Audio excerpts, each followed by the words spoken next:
Good morning everyone, welcome to literature विद्या।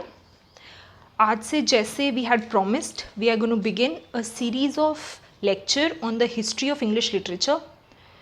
और ये जो नोट्स हैं ये मैंने रटलेज, डेविड डाइचेस और विलियम जे लॉन्ग को पढ़कर बनाए हैं। So I hope these notes help you in your exam preparations.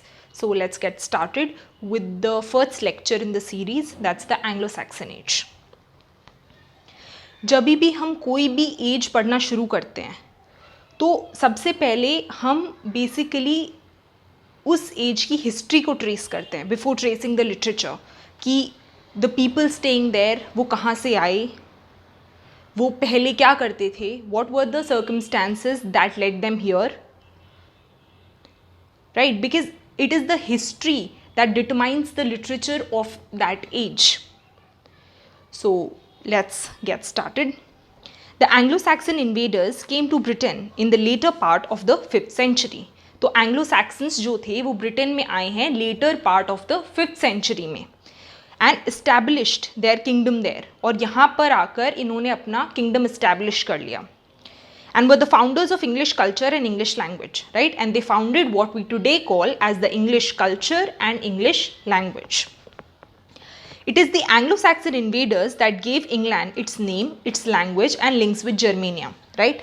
Anglo-Saxon people ही थे जिन्होंने इंग्लिश को उसका फाउंडेशन दिया, उसको उसके हिस्टोरिक लिंक्स दिए जर्मेनिया के साथ. Why? Because the Anglo-Saxon people were majorly a tribal community of basically 3 tribal communities of German.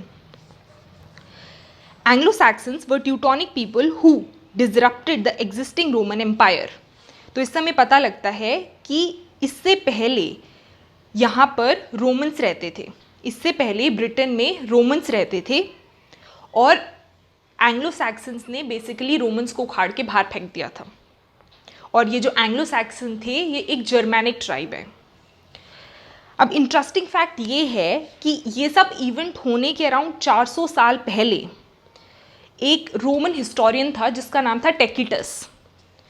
उसने अकाउंट दिया था इन जर्मैनिक पीपल का और उसने कहा था कि ये जो जर्मैनिक लोग हैं ये बार्बरिक हैं, right? They are barbaric, they are uncivilised against we the Romans who are civilised. उसने खुद को कहा कि हम सिविलाइज्ड हैं और ये जो जर्मैनिक लोग हैं ये बहुत ही अनसिविलाइज्ड हैं. Romans defined the Anglo-Saxons as alien people with no political structure and who reflected the heroic ideals far removed from Roman Christian theory and practice, है ना? तो ये लोग जो थे रोमन थे ये बहुत ज़्यादा क्रिश्चियनिटी में मानते थे. They used to believe in the Roman Christian Church. जबकि जो जर्मैनिक लोग थे वो अभी क्रिश्चियनिटी में इतने ज़्यादा नहीं आए थे. वो बेसिकली अपने फॉकलोर में बिलीव करते थे, अपने हीरोइक आइडियल्स में बिलीव करते थे, अपनी शिवैलरी में बिलीव करते थे और वही सब वो अपने कल्चर के थ्रू प्रीच आउट भी करते थे.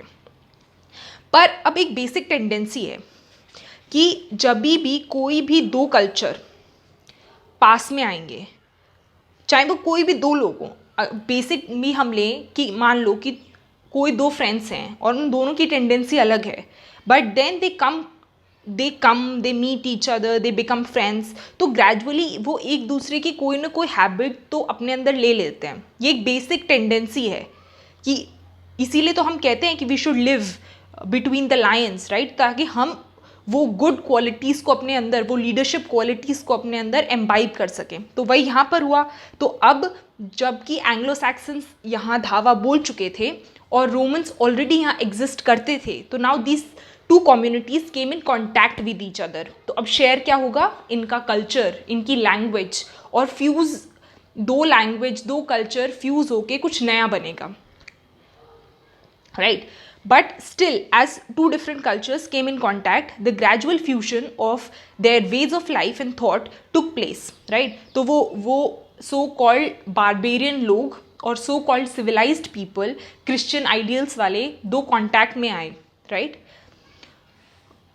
और कुछ नया फॉर्म हुआ, राइट? अब इनके एंग्लो सैक्सन के भी जो लिटरेचर होगा वो कहीं ना कहीं रोमन आइडियल्स को रिफ्लेक्ट करेगा और रोमन्स भी जो यहाँ से चले जाएंगे वो भी कुछ ना कुछ एंग्लो सैक्सन्स का अपने साथ लेकर जाएंगे. तो अब क्वेश्चन आता है who are the Anglo Saxons, actually Anglo Saxons हैं कौन, right. So as Bede mentions, right, so ये जो बेडे है ये एक बहुत ही इंपॉर्टेंट ऑथर है हमारे एंग्लो सैक्सन एज का, और इसने एक बहुत बहुत इंपॉर्टेंट बुक लिखी है, that's called the ecclesiastical history of England, right. He has written a very important book that's called the Ecclesiastical History of England that they came from. तो बेडे ने अपनी एक्लेस्टिकल हिस्ट्री ऑफ इंग्लैंड में बताया है कि Anglo Saxon majorly तीन powerful tribes हैं of the nation of German. तो अब ये कहाँ से आई? जो सैक्सन्स हैं वो साउथ ऑफ डेनमार्क और ईस्ट ऑफ हॉलैंड से आए, ठीक है. जो एंग्लिकन हैं वो मॉडर्न जूटलैंड से आए, और जो जूट्स हैं उनका ओरिजिन अभी भी हमें एक्चुअली नहीं पता, बट ऐसा माना जाता है कि वो ईस्ट ऑफ लोअर राइन से आए, ठीक है. तो ये तीन ट्राइब्स इन डिफरेंट एरियाज से आई है. जो सैक्सन्स हैं वो साउथ ऑफ डेनमार्क से आए हैं, एंग्लिकन जो हैं वो जूटलैंड से आए हैं, और जूट्स जो हैं वो ईस्ट ऑफ राइन से आए हैं, ठीक है. इन तीनों की लैंग्वेज ऑलमोस्ट सेम है because all of these are the tribe of German, पर इनके जो डायलेक्ट्स हैं वो डिफरेंट हैं, right. So the language of all three was same but with little dialectical difference, है ना, पर डायलेक्ट में थोड़ा बहुत डिफरेंस था, ठीक है. And the Roman Britons were pushed to the western corners of England. तो अब ये जो रोमन्स हैं, अब इन लोगों को हमने पुश कर दिया कहाँ पर? In the western corners of England. अब ये वहाँ जाके हो गए, and gradually they withdrew from England in AD 410, right. और अब AD 410 में वो फाइनली ब्रिटेन को छोड़कर चले गए, right. They finally left Britain, they finally withdrew from England. कब? AD 410. This is a very important date, you have to remember it. Okay, तो अब before going forward, let's talk about something really important that's called the Arthurian stories, right. तो ये जो Arthurian stories हैं ये बहुत important है, और जब हम मिडिल इंग्लिश पढ़ेंगे, जब हम एंग्लो नॉर्मन एज पढ़ेंगे, तो हम इसके बारे में काफ़ी ज़्यादा डिटेल में पढ़ेंगे. तो अभी ये है कि ऑफन ऐसा माना जाता है कि मे बी इसकी जो रूट्स है वो कहीं ना कहीं रोमन लिटरेचर से आई है, राइट. बट फिर भी ये जो पहली बार आर्थरियन स्टोरीज अपीयर हुई थी वो 9th सेंचुरी में अपीयर हुई थी, right. They appear somewhere in the 9th century.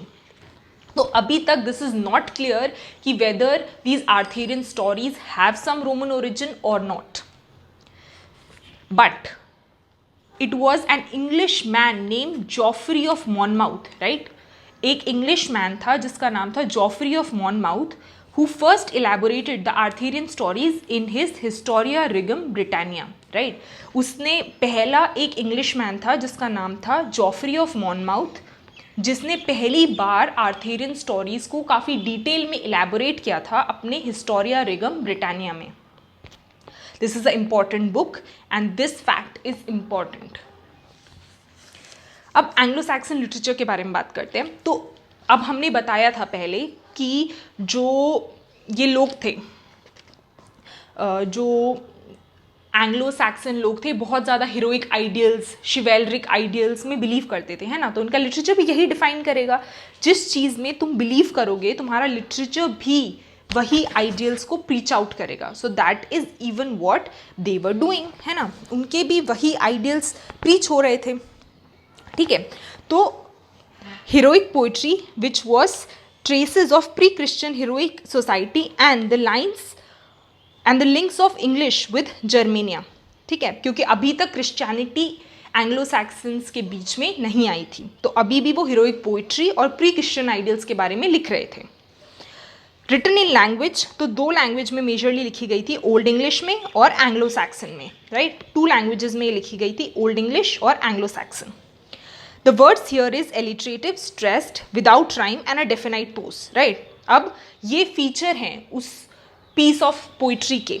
alliterative थी, right, वो राइम दे रही थी, it was alliterative. then stressed words हम यूज़ कर रहे थे, it wasn't rhymed, and it was using a definite pause that is called the caesura, right. That's called the caesura, right. with 2 halves of each line, मतलब 2 line हैं और उसके बीच का जो गैप होता है दैट्स कॉल्ड द सिजोरा, राइट। अगर मैं आपको एक्सप्लेन करने की कोशिश करूँ व्हाट्स अ सिजोरा,